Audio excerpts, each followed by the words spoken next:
Eva, kjo është kafja e Floririt. Po. Se edhe ngjyrën e pas ka si Flori. Dhe direkt në fabrika, ku është, të thash, është 80% arabike, edhe ka të bëjë shumë me digjerimin e stomakut, që nuk të bënden. Që bëhet e ambalazhuar në këto kuti. Nga vjen kjo? Bëhet këtu apo? Në Itali. Vjen deri nga Italia? Në Italia. Që ka komplet ambalazhimin. Është e shtrenjtë si kafe? Po, është shumë e shtrenjtë.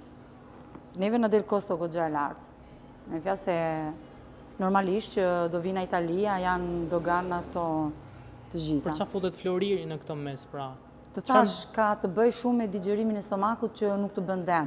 Ku neve kemi përbër kafen, tani kemi nxjerr ujin, që është me Flori, dhe të gazuarit dhe normalin, edhe panetonet, ku është përbërja kafe edhe Flori. Përdoret shpesh, po themi, në Shqipëri, kafeja e Floririt?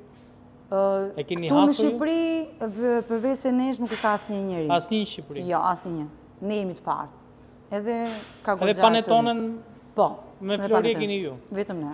Ka kohë që e keni në treg, Po. ka që kur është hapur? Që kur është hapur, neve kemi bërë paneton. E ka marrë sukses? Po, ka pasur goxha sukses dhe jemi shumë të kënaqur për këtë. Eva, faleminderit shumë për kohën që na kushtuat. Po, neve kemi ndetur shumë vite në Itali, ku vendosëm burë e grua të ktheshim në Shqipëri për të hapur një biznesin tonë. Në 2019 u rikthyem në Shqipëri, ku neve me origjinë jemi nga Berati, edhe vendosëm të hapnim atje. Por, për fat të keq ecën gjërat shumë keq, që neve ra punë e Covid, edhe çdo gjë erdhi pak gabim. Edhe vendosëm që të vinim këtu në Tiranë. Këtu jemi pikërisht në qendër të Tiranës. Po. Pse pikërisht qendër Tiranës dhe çfarë biznesi është ky? Zgjodhëm këtë biznes në qendër të Tiranës se neve kemi italo-shqiptare, ku neve bëjmë prodhimin italian, dhe kemi gjetur vendin ideal për më shumë turistat, edhe ishte vendi i përshtatshëm. Prandaj vendosëm që të hapnim këtu. Unë merrem me pasticërinë, im shoqi merret me gjërat e kripura, ku bëjmë gjëra italiane, focacce, panzerotti, panine, edhe kafeja, që është kryesorja. Shërbejmë çdo mëngjes me fjalë briosha që janë po të bërë nga neve, edhe gjitha gjërat e përditshme që ofrojmë këtu në biznesin tonë. Sa keni që e keni hapur si biznes? Neve mbushim 3 vjet tani. Gjatë këtyre 3 viteve, cila ka qenë vështirësia më e madhe dhe, po themi, ajo gjëja që ju ka kënaqur më shumë? Vështirësia më e madhe, të themi, është fillimi, ku gjithmonë në një biznes fillimi është i vështirë, por tani jemi të kënaqur se jemi në punën tonë, edhe jemi në vendin e duhur, ku jemi të frekuentuar nga shumë tuaj. Ju tha që punonit bashkë me bashkëshortin tuaj. Sa e vështirë është që, po themi, bashkëshortin ta kesh edhe njeriu në jetës, po ta kesh edhe, le të themi, bashkëpunëtor në biznes. Ka raste që ku zjeni më shumë, në punë apo në shtëpi?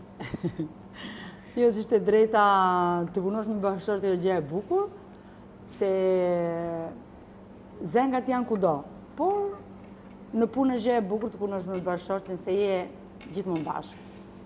Me fjalë, ku ke pengesat e tua, ai të ndihmon, dhe ai kur ka pengesat dhe unë jam ndihmë për atë. Kështu që për mua nuk ka asnjë diferencë.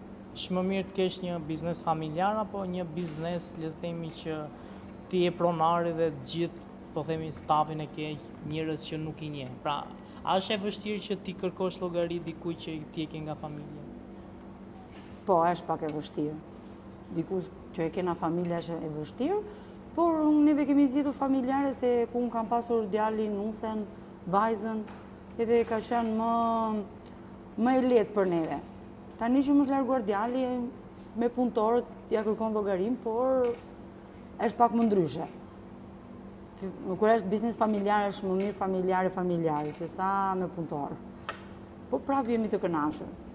Keni menduar ndonjëherë që ndoshta nga le të themi stafi të vendosni që të mos punoni më me familjarët, po të merrni njerëz nga India, nga siç është bërë trendi në Shqipëri rëndom?